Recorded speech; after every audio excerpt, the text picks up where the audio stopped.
Guys, tingnan niyo yung aso ko. Yan ang ginagawa niyan. Ala, sige. Enjoy. Ganyan yan. Kasi may bayawak siya, napansin eh.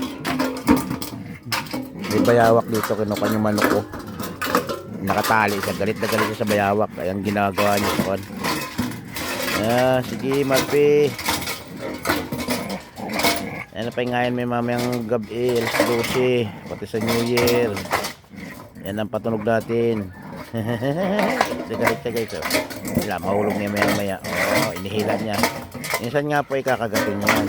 Ipapalo niya doon sa may kanto ng haligi na yun. Ala, sige, enjoy.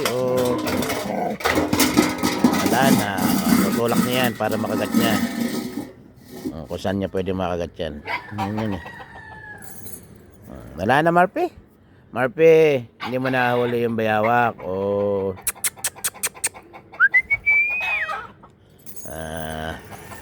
Beverly, tsaka Yen. Beb. Ayan yung natirang aso ni Beb. Sige guys, hanggang dito lang.